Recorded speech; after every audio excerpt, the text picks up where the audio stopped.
That was a good weekend to come, Mrs. Howe. Got to see your son sing and everything. He even sang a solo. That's a big deal. Highest note I've ever heard Bart hit. It was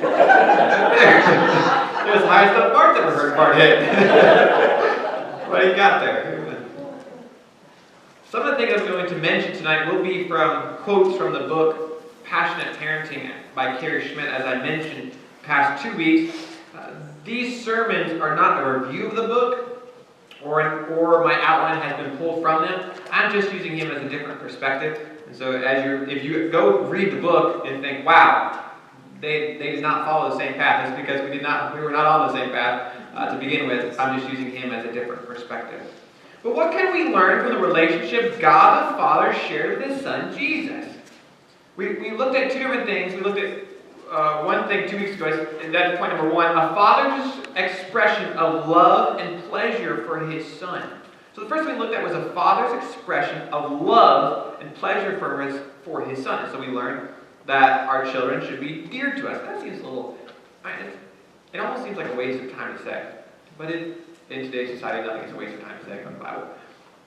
And the second thing is our children should know when they've met our expectations. And we had a list of expectations. And then the second thing we talked about last week was a father's direction for his son.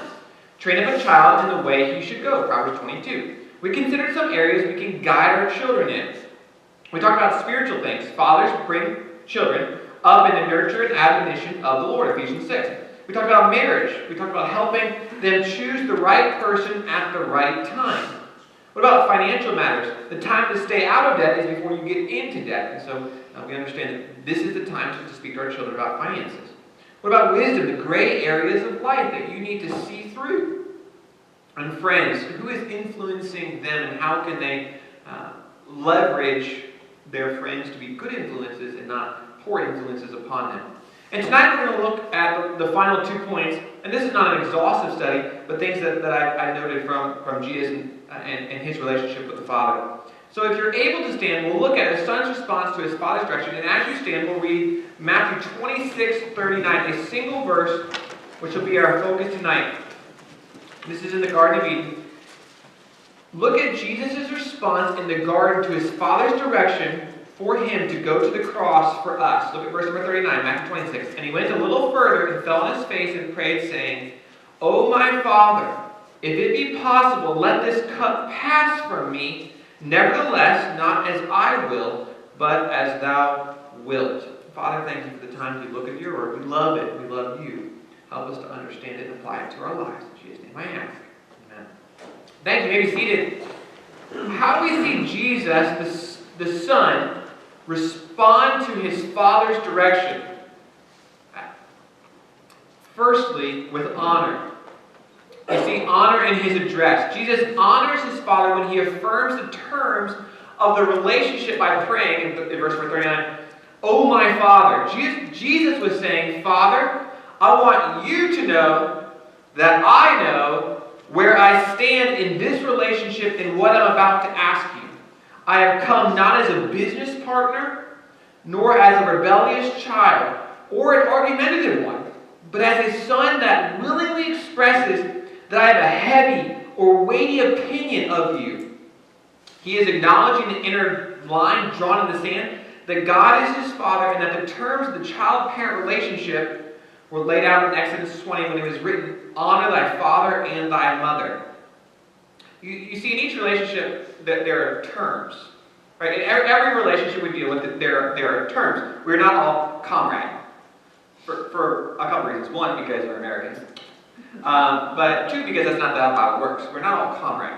I had a friend, Jonathan Mass, who ironically plays Ultimate Frisbee with Sam Peterson at Liberty. And he was a childhood friend that we grew up together. And he would call, and I don't know if he thought he was Australian, but he's a good guy. And he would say, hello, mate, every time he called. And we were mates. That was what we were. We were mates. And that's how we interacted. That is not how Jesus treats his relationship with God. Life is not all mate, right? When we look at Scripture, we don't see a level playing field, but instead levels of authority. We see God. We see government, fathers, mothers, pastors, bosses, Husbands, Jesus is validating that this is true in his life too. Even though he is the Son of God, even though he is the God-man, he is fully God.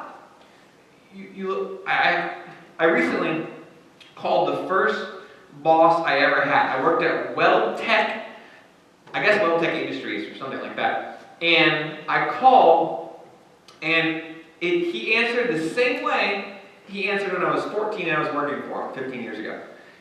And he answered the phone, Weld Tech, this is Bill. That's his name, Bill. And Weld Tech, this is Bill. And I said, hey, Mr. Warren, this is Stephen Nix. And he said, like he has said for the past 15 years that I've interacted with him, why didn't you call me Bill? That was the conversation. Weld Tech, this is Bill. Hey, Mr. Warren, this is Stephen. Why didn't you call me Bill? First words out of his mouth. Why didn't I call him Bill? Maybe it's because it's an old habit. It was ingrained in me that his name was Mr. Warren. Why? Because when I work for him, the Bible instructs me to count their own masters worthy of all honor. That the name of God and his doctrine be not blasphemed. 1 Timothy 6:1. So he was Mr. Warren, and that gave him honor. We as believers must meet each other on the terms laid out by God. And if that requires of us honor because the other person is in authority, then that's what we have to do. And my wife and I interact with this, and this is how we deal with it. When we are interacting with your teenagers or your children, when we speak of our president, we say President Trump. We do not say Donald, we do not say Trump, we say President Trump. Why? Because the Bible tells us in 1 Peter 2, honor the king. Now we don't have a king, right? It says honor the king. And so we translate, we shift that to president. And that's what we do. We treat these levels of authority as God calls us to treat them. Not only do we see honor in his address, we also see honor in his attitude. Look at the text again. If it be possible, let this cup pass from me. What's the cup? The cup of suffering. Jesus shows us the honor he has for his Father by appealing instead of arguing. He's just saying, if there's another way, please allow me to take it. And you say, well, okay, great, what does that mean? You have to consider that this is a grown man. That this is a grown man saying this to his Father. You know, we have this mentality that when we move out of the house, I don't have to obey my parents. I used to tell my mom, whenever you cut off my credit card access, that's when I can stop obeying you. But up to that point, I need to obey you. Access to your credit card. They actually gave us a credit card. My parents didn't find out until they actually took away the credit card that there was no limit on the credit card. They just had accidentally given me a credit card that was as high as their limit, and it was quite high. But that's not really true, is it? We don't stop obeying our parents when we turn 18, when we move out of the house. Now, there's some arguments that we made there, right, with the one flesh, leave the father and mother, leave the wife. But you look at Jesus here, and he's a man. He's the God-man, and he is appealing to God. We'll see the same hard attitude of honor when Jesus honors his mother Mary at the cross by finding her a permanent caretaker. Joseph, Jesus' father, had probably been dead for years, we think. And so Jesus was taking care of Mary, his mother. And you say, I don't know why the other brothers weren't. But Jesus was taking care of it. And he, on the cross, takes time as he's dying to find Mary a permanent caretaker. And this is the application. If Jesus went to such great lengths to honor his parents, not only his Father in heaven, but also his earthly mother, that should be our heart too. Now, how can we do this? Let me give you some things that I just penned down, and these are some ideas. I'll give you 15 very quickly. Consider, number one, how can we honor our parents? This is the sermon that I'm going through, 3 weeks, 3 or 4 weeks, 5 weeks, 6 weeks, series that I'm going through with your teenagers. These are the points. Number one, consider their feelings. What does it feel like to have your doctor say that you can't drive anymore? You know, when you're 15 or when you're 30, that does not compute. It's like when you all talk to me about sports. I talk to you about sports because I want to communicate with you and I want to interact with you. But you tell me, like, they lost by 4 points or they lost by 8 points. It doesn't really mean And I don't know what it means. Or like there's some things that I understand. But you get into like the terms like the linebacker stuff and the tight end, I don't know what it means. And the same thing when you're talking to a 30-year-old and you say, hey, your parents have to give up their license. I just don't know what that feels like. But I need to consider their feelings. I need to consider what they're feeling. I don't know what it's like to be told I have cancer. I don't know what it's like to struggle through these things that parents fight as they get older. So we need to consider their feelings. What about number 2? We need to obey. Do what you are told to do when you are told to do it with the right heart attitude. That's a way to honor our parents. What about speaking well of them? You say, Pastor Nick, I didn't have perfect parents. And I respect that. But there are things that we can find to speak well of our parents. When we're just shooting the breeze, we don't need to be speaking poorly of our parents. What about number 4? Show reverence. I told the teens we can show reverence with the tone of our voice. Right? I can patronize you with my voice. I can mock you with my voice.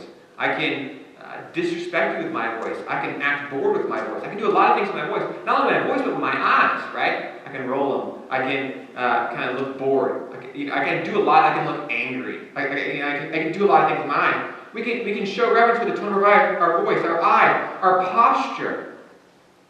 What about the way we appeal instead of arguing in instruction? So we can show reverence. Number 5, we can pray for them. Pray for our parents. We can pray for our parents. We can take care of them. Number 6, we can take care of them. They may have a need to understand technology that they do not understand, and you can help them do that. They may have a need to navigate their health care, and you can do that.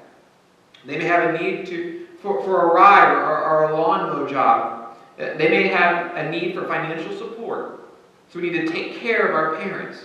What about number 7? We can make wise decisions. Our parents do not want to worry about us. And so you say, well, and parents maybe always will worry about their child. How do I lessen that worry? I make wise decisions. So they're not worried. Does my kid have food tonight? Why? Because you go to the anti-sluggard, consider a way to be wise. Right? Having no overseer. And so they prep for the winter. And a wise child does it. And a parent looks at those actions and says, you know what? They've got a whole life. They make wise decisions. What about number 8? You think well of them. Think well of them. What about number 9? Seek their wisdom. Seek their wisdom. Ask them for advice. There's things that I go to my dad for advice for. That there's areas that I go to my dad for advice for. What do you think about this? What do you think about this decision? I don't go to advice for hey, where should I go out to eat tonight? That's not what I go for, right? You go for things that you just want a little perspective on. What about living peaceably with your siblings? Living peaceably with your siblings. It could be possible, right? What about making sober friends? Making sober friends. Your parents worry about you because of the friends you pick. Making sober friends. What about marrying well? Marrying well. For some of you, right? You are married. So you are married to the person that God has for you married to. But some of you are not married. And Isaac, right, was grieved because of the woman that Esau married of the land. Isaac and Rebekah, the Bible tells us, were both grieved. And what about this lastly? I think this is point number 14. Actually, 15. We can forgive them. It's an honor to forgive somebody. We honor them by saying, that hurt. I'm going to pass over that transgression. You can forgive them. You need to forgive your parents of some things. You need to forgive your parents. In the first half of these verses, we see Jesus honoring his parents. In the second half, we see him obeying. And so you see B, decided obedience. You see decided obedience. Nevertheless, not as I will, but as thou wilt. Matthew 26 says, Jesus appeals his Father's instruction and then expresses that he was going to obey it, whatever the answer came back to be. At this point, Jesus is at the end of his earthly ministry. If anybody had the right to stop doing what their parents told them to do, wouldn't it have been him? And yet here we see him surrendering his will as a grown man to his Father, fulfilling what would later be penned by Paul in Ephesians 6:1, children, obey your parents in the Lord, for this is right. Now, let me note, parents, as we go on to our last point tonight, if we expect our children to honor and obey us as God commands, we better be who God called us to be. Now, and I talked to the teenagers about this. We are commanded to honor and obey regardless of who our parents are. right? If my parents were dirtbags, I am commanded to honor them. It doesn't matter who they are. It's their position, right? That's why it doesn't matter. It doesn't matter if the president that I voted for or not got elected.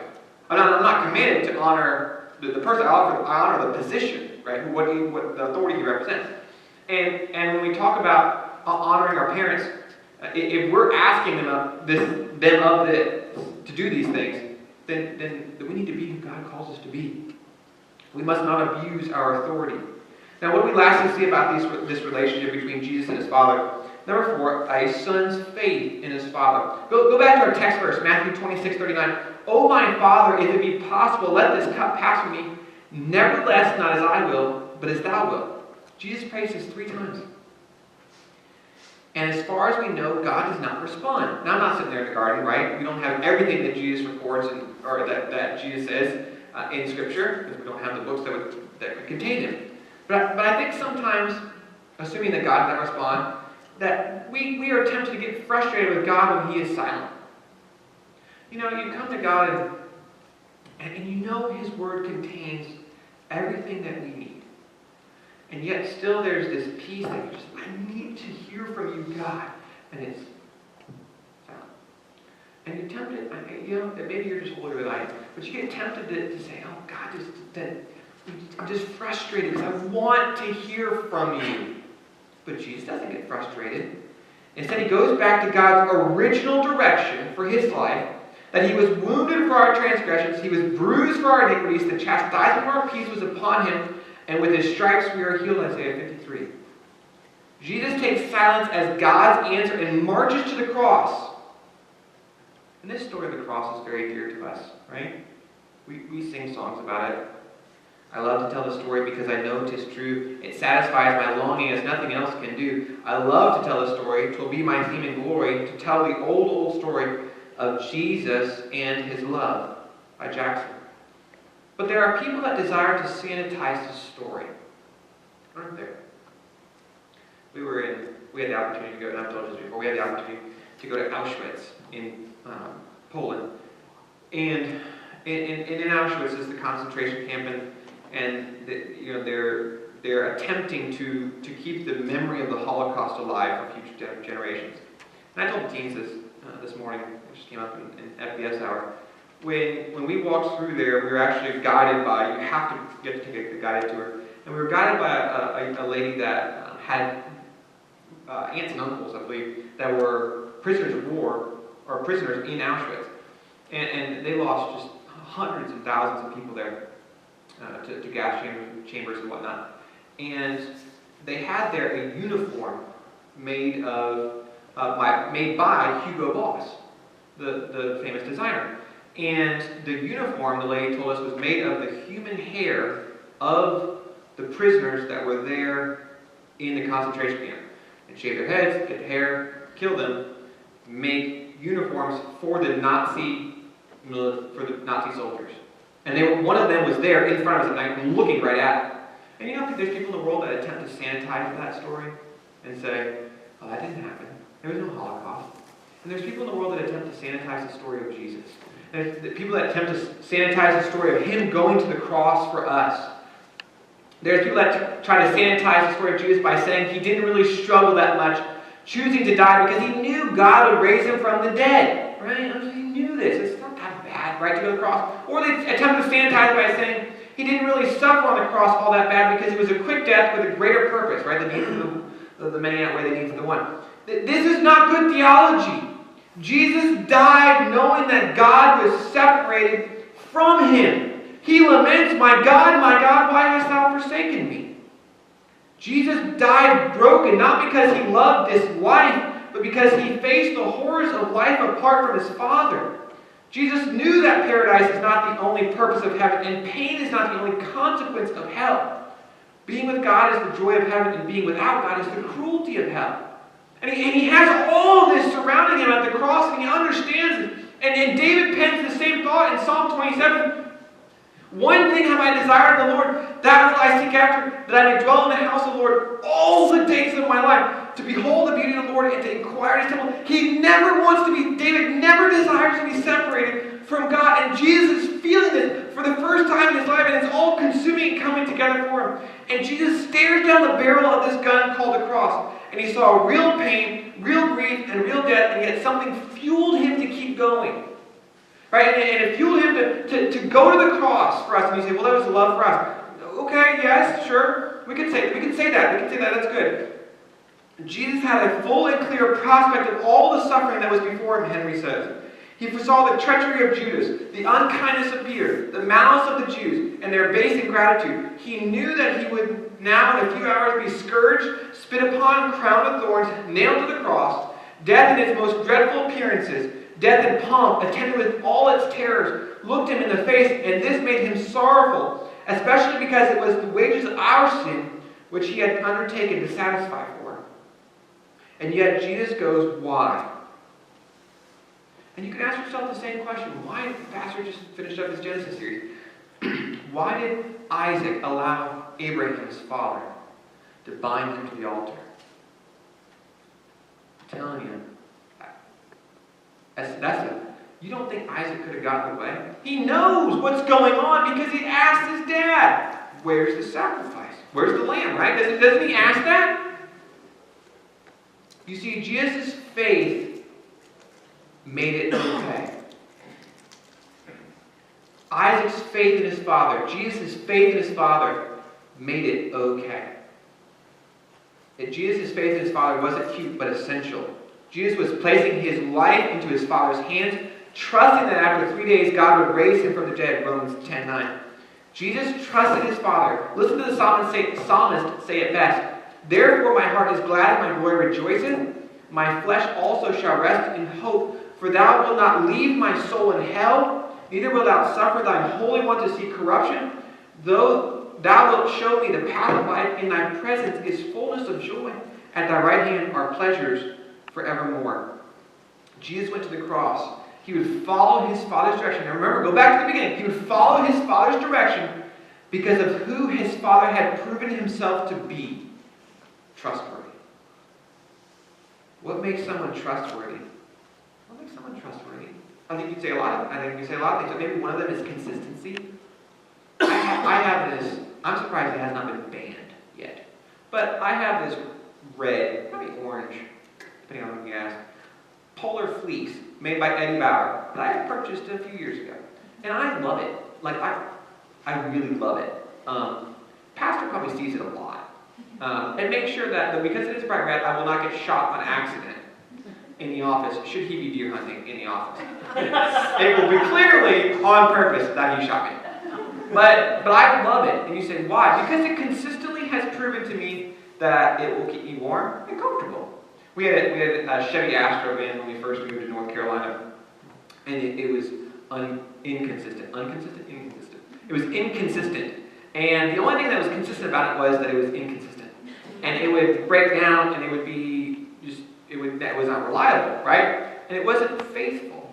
It was not trustworthy, because when you put the key in, you did not know what was going to happen. It might be the day that the door broke and you had to crawl out the window. It might be the day that the car didn't start, the car overheated. It's just there was lots of different things, and it was just not trustworthy. So if God is consistent, in what areas was He consistent, and in what areas can we be consistent to make ourselves trustworthy for our children? And I'll wrap up with these. Let me give you a couple of them. Consistently give good direction. Consistently give good direction. Yeah, I like going to the ladies' prayer events because it's good to be a blessing, and it's exciting to see them bond, and it's a thrill to my soul that the ladies have so much fun together. And last year we took the bus, but we took a different route. I followed Google Maps, and it gave me direction, but it was not good. It was not good direction. We went on this back roads, and I like to be on time. It's really important to me to be on time. And this was not an on-time kind of road. And then I thought, this is pretty bad. They can't get any smaller. I mean, we're on, traffic going one lane, and it's just, there's a double yellow. I was like, wow, that's pretty bad. And then Google made me take a right-hand turn, and then the actual center line just disappeared. And there was just a road, just some pavement there in the mountains. And I'm like, I'm in the mountains, a bus, 16 women. Let's go to the bathroom soon. And I was like, I do not know what I'm going to do right now. And it was not good direction. Don't you think there is another way for the sins of, don't you think if there was another way for the sins of the world to be atoned, God would have chosen it? Hebrews 10:4 says, but it is not possible that the blood of bulls and goats should take away sins. God gave good direction to his Son, not what was easy or what was the latest fad, but what was good. So be consistent about the good direction you give. Be consistent to give good direction. Labor to find the right answers. So be consistently giving good direction and then consistently hear them. Jesus appeals to his Father's instructions because he knows his Father will hear him. When Jesus raised Lazarus from the dead, he lifted up his eyes and said, Father, I thank thee that thou hast heard me, and I knew that thou hearest me always. John 11. 2 ways to not hear somebody. Think about these quickly. Physically, because we are not there and therefore it's impossible to hear them. Sometimes we're just not there and it's possible to hear them, right? But the other way we cannot hear someone is emotionally. Because I am listening to their words but not hearing what their heart is saying. I can do that so easily. I can hear it, right? We do this, man, right? Your wife comes to you and she says, this is going on in my family, and there's just these 8 things that need to happen, and there's these problems, and it's family. And I'm telling you, in my mind, and Brad knows this, I have got 17 points that we're about to work through of my advice to give her. She does not need my advice, okay? She needs me to just hear her. She just needs to hear her, okay? She does not need, if she needs my advice, she can ask for my advice. She doesn't need my advice. She just needs me to hear her. And we can hear the words somebody is saying, and we not hear their heart. And so we need to consistently hear them. And then we need to consistently fulfill promises. Numbers 23 says, God is not man that he should lie, neither the Son of Man that he should repent. Hath he said, and shall he not do it? Or hath he spoken, and shall he not make it good? Abraham himself, was fully persuaded that what he, God, had promised, God was able also to perform. Romans 4:21. God fulfills promises. And so we need to be people that fulfill promises to our children. And you say, well, okay, that's easy to say. And so I would also put this caveat on there. I am leery to promise people things. Because life happens. And I'm not all-powerful and all-knowing like God is. And I cannot write checks that I can always cash in advance. If I do promise them, I need to fulfill it or I need to one-up myself. I need to, if I fail in a promise, I need to make that right. I need to take the time to make it right. So we need to be consistently fulfilling promises and then consistently protecting. At a tender and young age, God was working out Jesus' deliverance from Herod before Jesus could physically protect himself.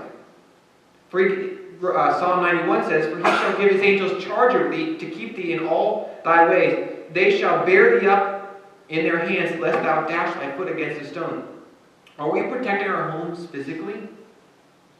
My dad we had a long driveway.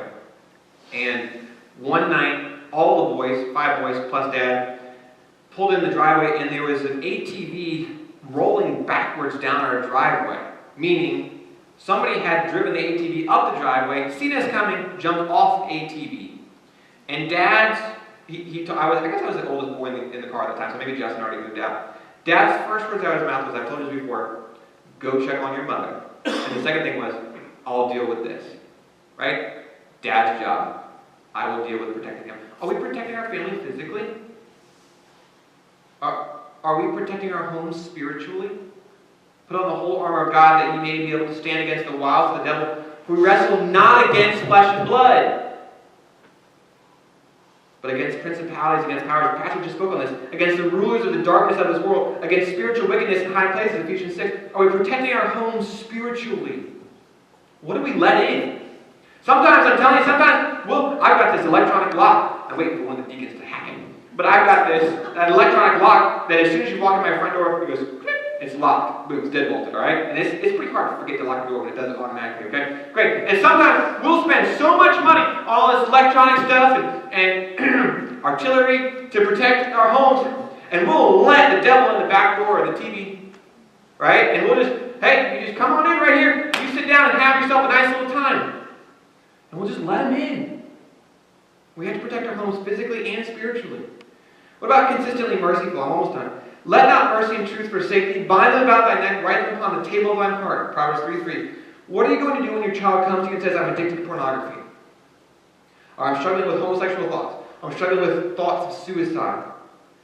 Your response should involve as much mercy and patience as God shows you. You ask, what is going to happen in the youth group when someone gives themselves over to gay or lesbian temptations? And it's not a matter of if, it's when, right? Because we live in a fallen world. And we live in a world full of sinners. And the same mercy and truth that broke through to my heart, I want to extend to others. And so we pre-plan mercy. You get ready for it. So when the faults do come, we are full of mercy. I remember failing big time as a teenager. I mean, just really did not do well for in any really way. And I remember walking in, there was a man in our church that knew about it. He was aware of the situation. And he didn't say anything to me. He just walked up and he hugged me. He just put his arms around me and just held me. And I was 16, and you're 16, it's not exactly what you sign up for when you go to church on Sunday morning. But that's what happened. Just mercy.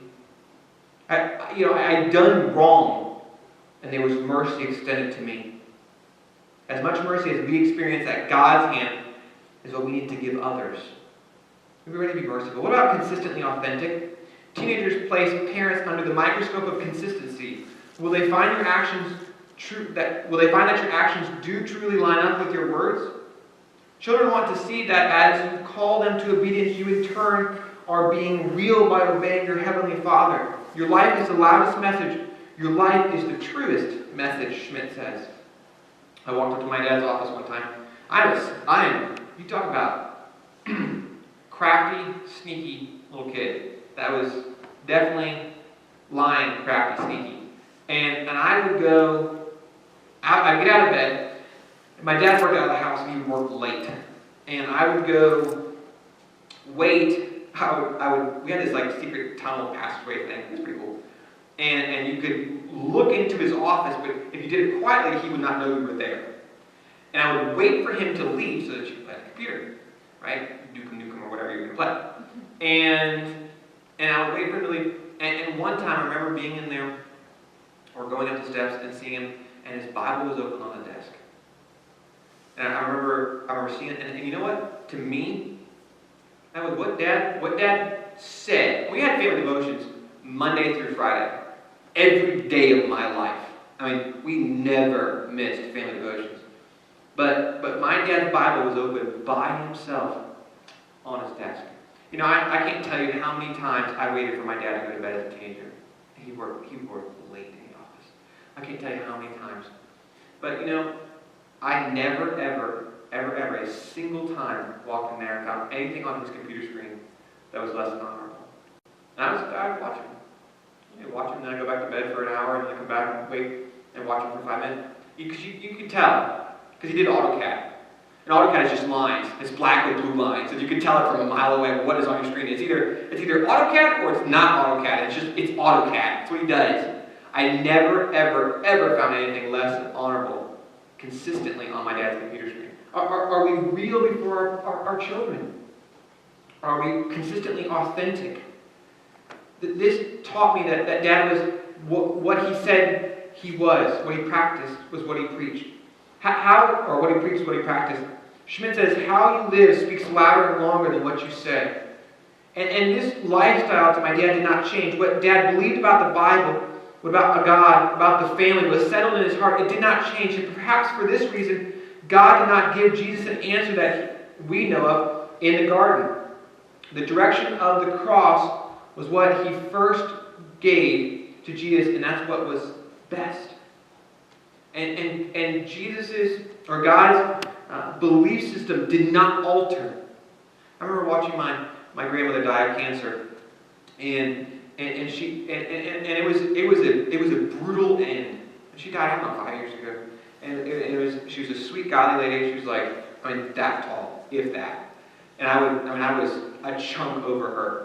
And she never made it up to church. She would love to come up to the church. She'd been here for a service. And she sat as a hot piece of iron on an anvil and was pounded by cancer in the end. And it was brutal to watch.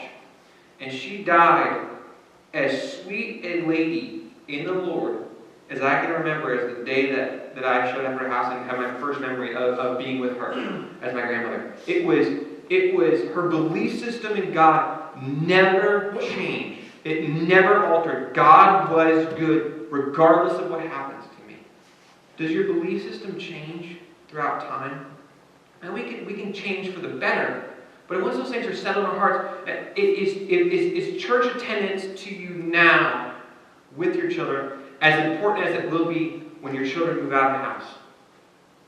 Is what you believe about alcohol when your children are present what you will believe about alcohol when your children move out of the house? Is what you believe about speeding the same when your children are in the car and when they're not in the car? See, the belief system should be consistent. It should never change. And then very lastly, and I need to wrap up, consistency as part of their lives. Consistently part of their lives. If we are neglecting our kids in the process of doing life, we are dishonoring the Lord. We work hard to make ends meet, to cover our bases, and to provide a better life. And as we do, we dishonor God by neglecting our children, which ultimately means the ends do not meet, bases are not covered, and life is not better. So we consistently a part of their life. Perhaps you could say it this way. If you are too busy for your kids, or your kids are too busy for you, your family is too busy. Are we consistently a part of their lives? And I know that's a struggle. And I know that's a constant evolving, juggling change. Because life changes, right? And your kids get older, and it's a constant juggle. But are we a part of their lives? So in conclusion, do we need to make some things right with our parents? I talked about honoring and obeying our parents. Do we need to make some things right about our parents, in regards to our parents, or with our children? Do we need to make some things right with our children? Let me ask you this. What does God look like to you? Remember, we were talking about parents, but God is your Father. He consistently gives you good direction. He consistently hears you. He consistently fulfills His promises to you. He is consistently protecting you. He is consistently merciful. He is consistently authentic. And He is consistently a part of your life. I will never leave thee nor forsake thee. Have you seen His consistency, His trustworthiness in your life? Let's stand as we close in prayer. Father, thank you for the time to spend with your folks. We pray that you would help us to be who you want us to be. Father, whether that be someone without kids, someone with children, someone with grandchildren, someone with great-grandchildren, where we fall on that spectrum. I pray that, Father, your word would be real to us and we would reflect what you desire of us. And Father, what your Son gave us in His example. Help us, give us strength we need, Father. Give us wisdom. Give us wisdom to help those around us, Father. We look at our country, Father, and there are parents that have broken homes and they're trying to do what two parents should be doing, and there's just one of them there, Father. I pray that you'd help us to reach them and minister to them with the truth of the gospel, the truth of your word. I pray that you'd help us to reach those parents that are out there in the world and they're abusive to their children, and their hearts are hard to the tender cries of their children. Help us to see these people and be bold to speak truth into their lives. In Jesus' name I ask you. As Don closes